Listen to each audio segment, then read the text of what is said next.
Get a mentor, not because they know your business better, but they can help you build as a person.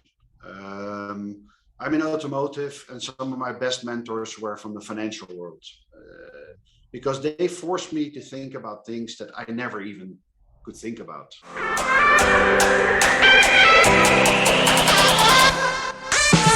Hello and welcome to the Level Up Podcast. I'm your host, Chris Harrell. As Dr. John C. Maxwell says, everything rises and falls on leadership.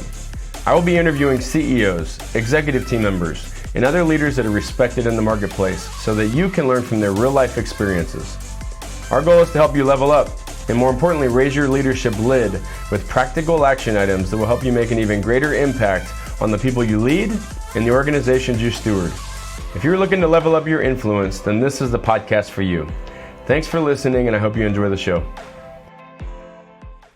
All right, and today we have Joost de Vries, CEO of DeLorean Motor Company with us, and there is obviously a lot of great things going on with DeLorean and the relaunch, resurgence, and everything, and it's such a privilege to be with you today, Joost, and to just hear from the visionary, right, of bringing back something that was my childhood. The Back to the Future series, and seeing that car was so stinking cool, and when I saw that you were making the move into San Antonio, it just excited me and said, I got to reach out. Hopefully he'll make himself available. And gosh, you responded in 5 minutes, and I was just so grateful. So how are you doing today? Is life crazy or what?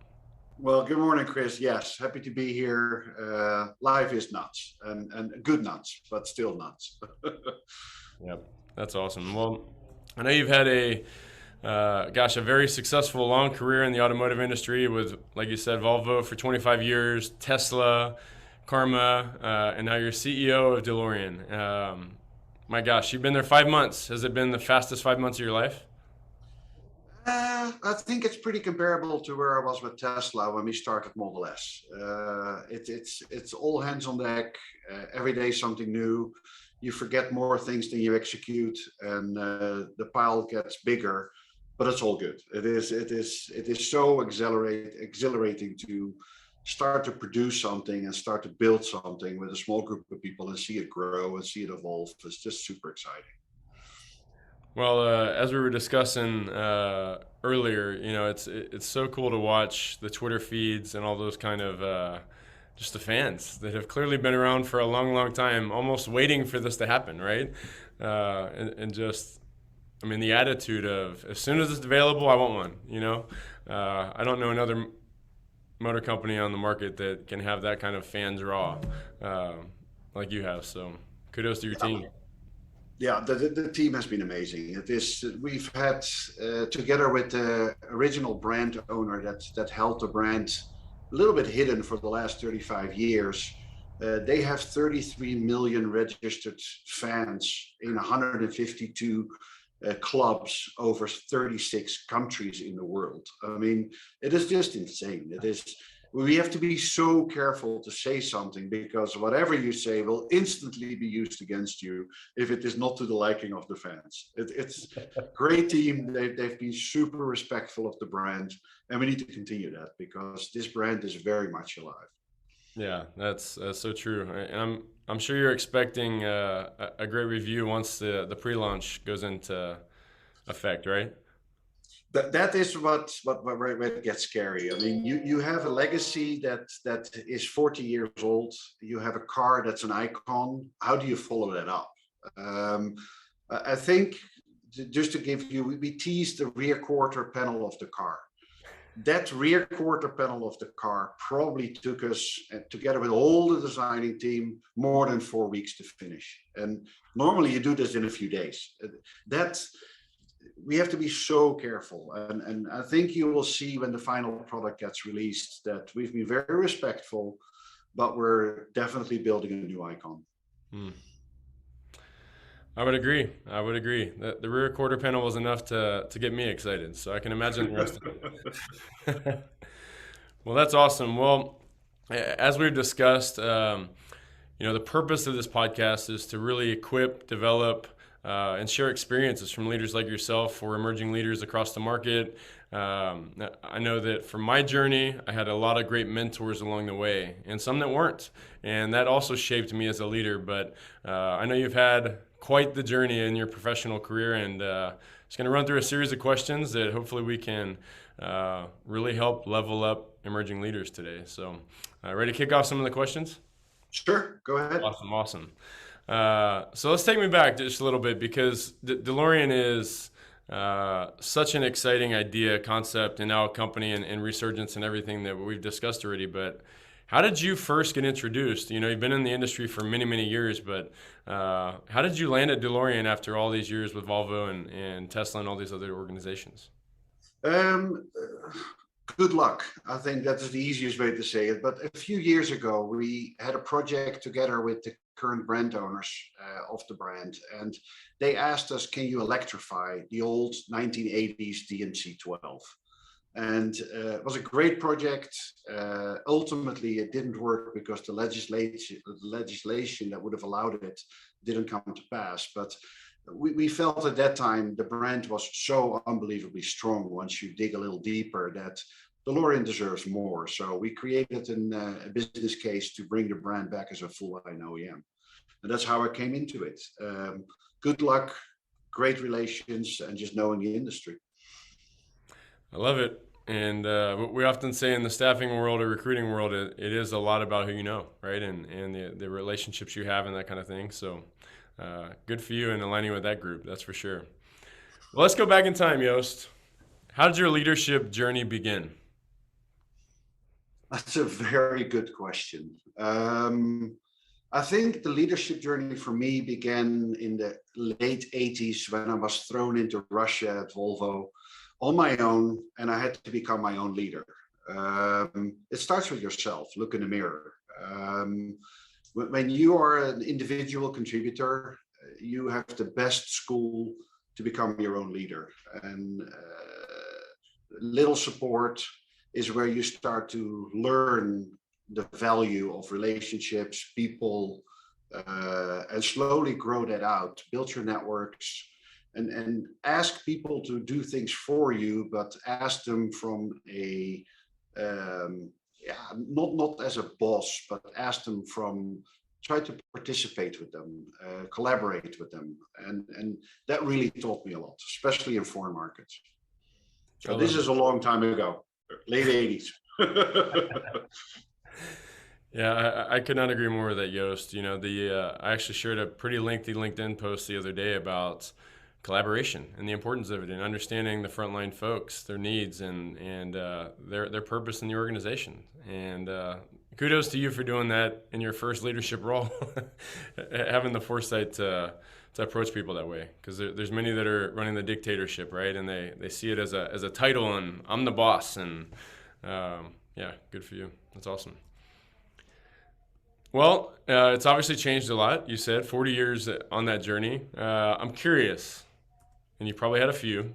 What's been your greatest leadership challenge over the last 40 years? Listening, by far.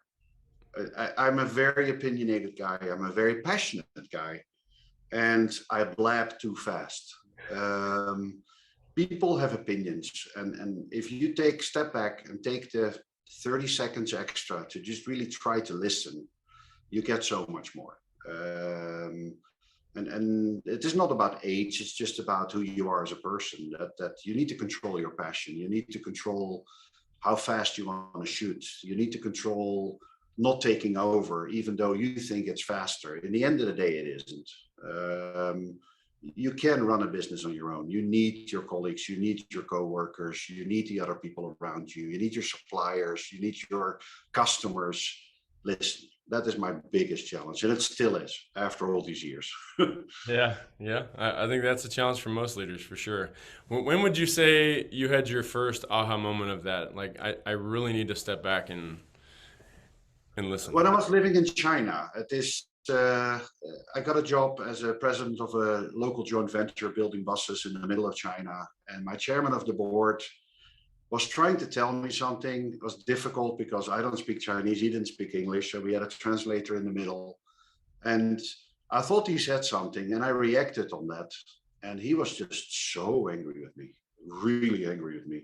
And I truly didn't understand why. And then later, when you reflect on that, it's like, damn, it was one word that I misunderstood. And that one word changed 180-degree where that whole relationship went. So I think it was by making a big mistake is not intentional. It wasn't even intentional, but just not taking that extra moment of trying to understand the meaning behind the words. It comes back to listening again. That was my aha. It's like, okay, slow down, step back, have another coffee, and then react. Yeah, I could imagine that was a great lesson for you, especially with the language barrier and all those kind of things. But good for you. You took the lesson and you adapted, right? I And tried. I know for me, adaptation is a daily effort, right? And getting better at listening, like you said. I know for me, the reason why we bring great people into the organization is because they bring experience and wisdom, and I need to lean on them in areas where I need to release. Do you have any of those release of control issues at all? Not anymore. I think what I've come to realize over the last few years is that if you hire people, whether they're very experienced or experienced, you hire them to be better than you in what they do. I mean, I have an opinion about the color of coffee. That doesn't mean I'm the right barista to make that decision. So hire the right barista for your coffee corner, and you're going to have an awesome coffee. Don't step in the way. My role as a CEO is to build a team. I'm the master Lego builder. That doesn't mean I need to understand every individual piece of the puzzle. Um, and yeah, I see that every day, and it is so exciting to see these people grow. I thrive on that. So I'm the master puzzler. That is probably the best description of how I can put a CEO today. I love that. That's great. Well, and you're building a pretty significant team. How many are you expecting to hire in the next year or so? This year it's startup year, so we will outsource a lot of fast competence that I need. But here in San Antonio, we should be around 50, 60 people by year end. Wow. The building is too small beyond that. So 500 yards down the road, we have a new building going up where we can hire up to about 250. Hmm. And then over the next coming years, we should be touching 500, 600 people. Wow. It's pretty significant growth.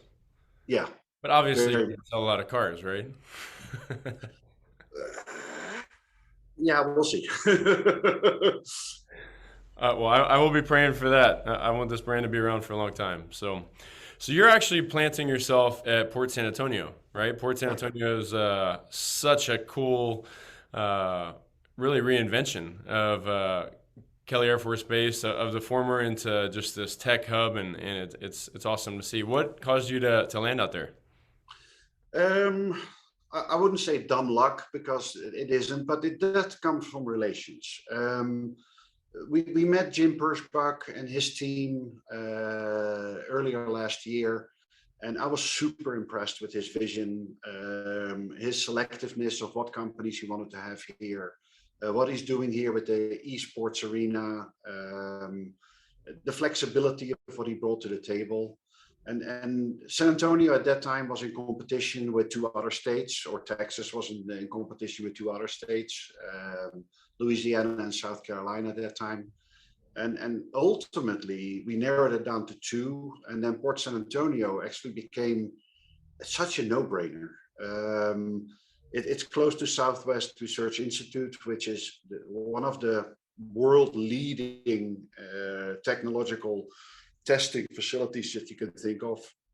Then you have a group here at the port that truly wants to grow, wants to innovate, brings software, brings hardware. One Robotics is here.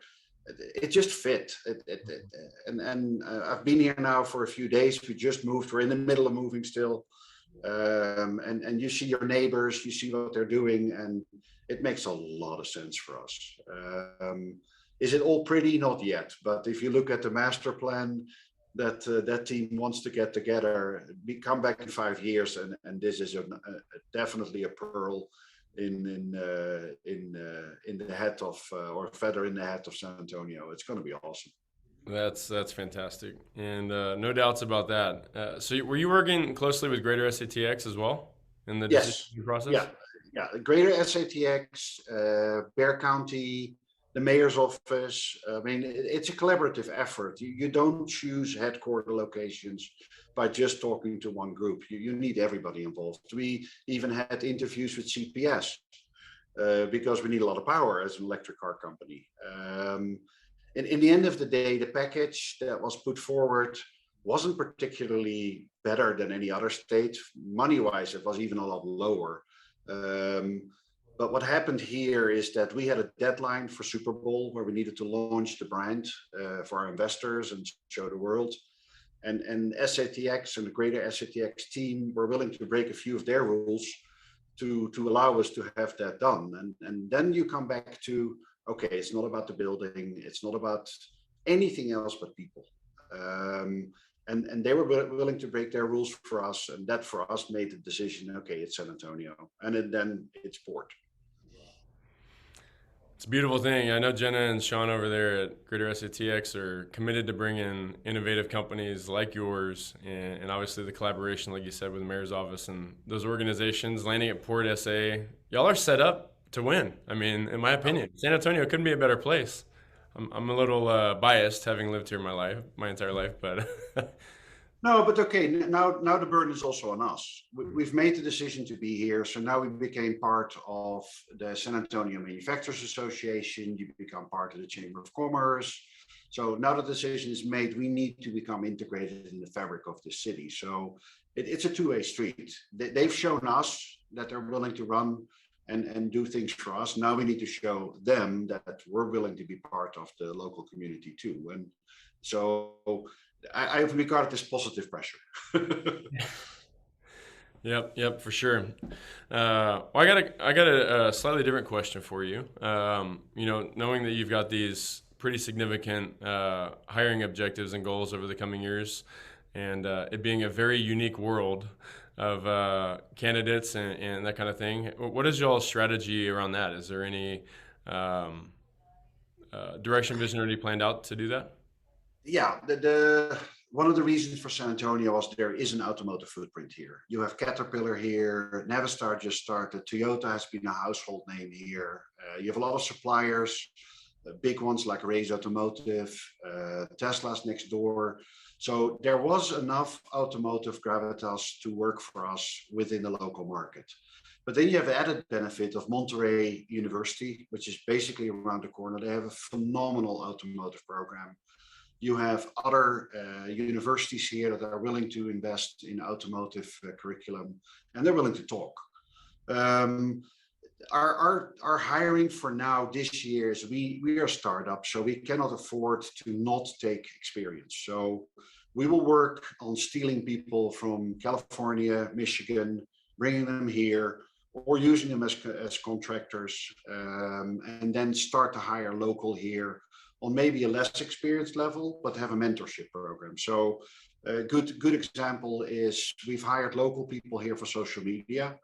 They're not used to automotive at all, but we have some very good contractors in California. So they train them, give them 8 months, 12 months, and they can run on their own. So I don't always have to have the local competence here because I can get it somewhere else, but I do need to staff up here because this is where we have our headquarters. So get the competence where you can find it, and then staff up locally, and then build up a training program to lift them up. It will take time, but this year is all about the startup team, lots of experience, and then the next few years is about hiring more junior positions and then bringing them up. It sounds like you got an awesome plan, and obviously, if you got the new, I want to say new, but it's not really new, the resurging brand, that's definitely something that will compel people to want to jump on the ship, right? And yeah, I've had no issues so far. I mean, every time we open up a position on Indeed, we get overwhelmed, and we have to close it in 48 hours because we just have too many people that react to it. We're not going to compete on price. The market is what the market is, and I don't want anybody else to getting angry at us either for stealing people. So that makes no point. But the brand is a definitely big attractor to a lot of people. Yeah, no doubt about it. Well, I got a question for you. Are you into reading books, podcasts, that kind of thing? How do you develop yourself as a leader? I read a lot of newspapers.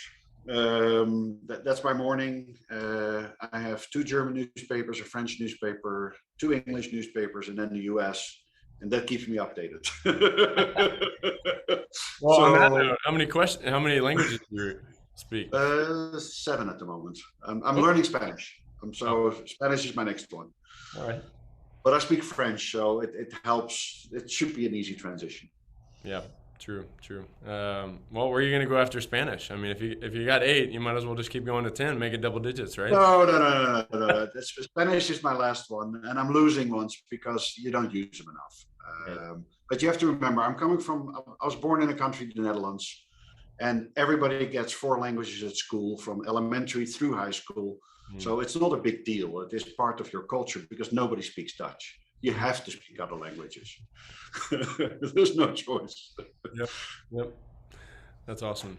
Well, if you were to, as I was sharing a moment ago before you mentioned the newspapers, and you're one of the few that I hear talk about newspapers these days. So good for you and keeping them in business. Well, no, that's e-papers on my iPad. I still call them newspapers, but it's electronic versions. Yeah. Yep. That's awesome. Where would you point a emerging leader if they're wanting to grow today, right? If they're wanting to develop themselves outside of a podcast like this, right? What would you encourage that person to go and do?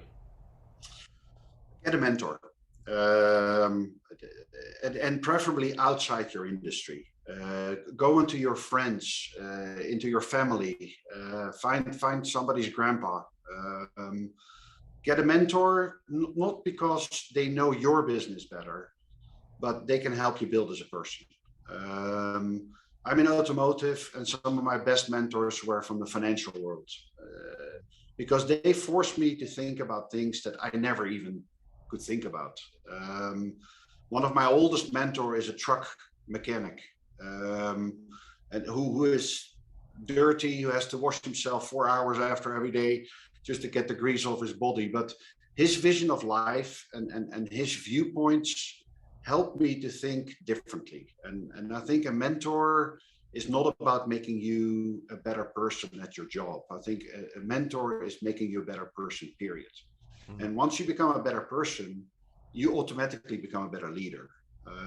So I'm a strong believer in mentorship. It really, really works.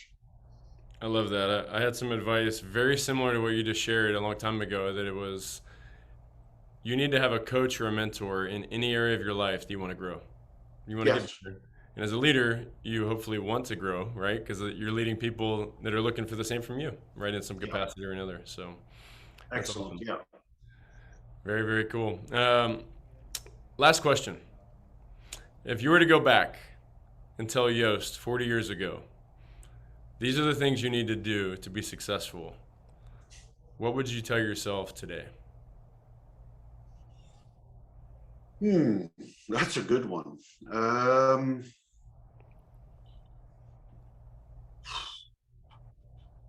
Probably pursue the things I really loved to do more. I've taken some career choices because it was the right thing to do for my career, but it was not where my heart was at. And in the end of the day, I came back to what I love to do. But I think the detour I took by taking jobs because it had a cool title or it had a better salary or were not always the right things to do. I think the work-life balance, there is none as a CEO and there is none as a leader because your work is your life. But some of the career choices are not always the right ones. And I think your heart needs to speak louder than your brain or your wallet sometimes. That is fantastic advice. I know I've fallen into those traps as well, and I'm so glad you shared that. I think for people coming up in their leadership journey, they have to have that foresight, or they will.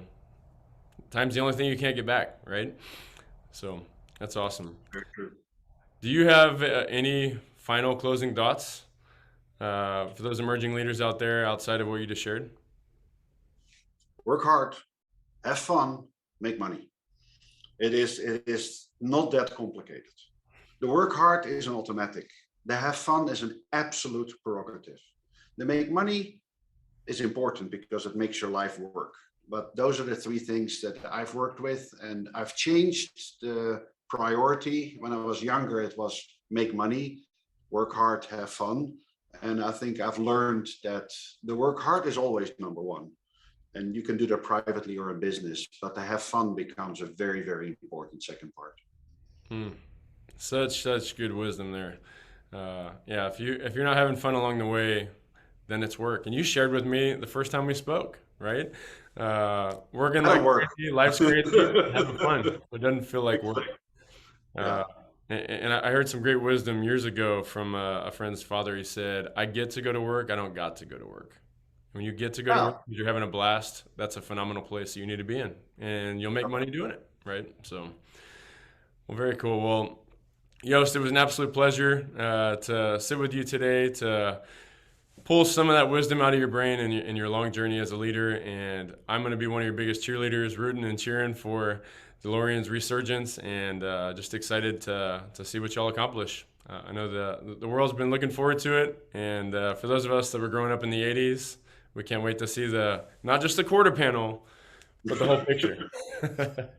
Cool. Well, thank you for having me, Chris, and stay tuned. That's the best I can say for now. Sounds good. We'll do. Take care. Thank you.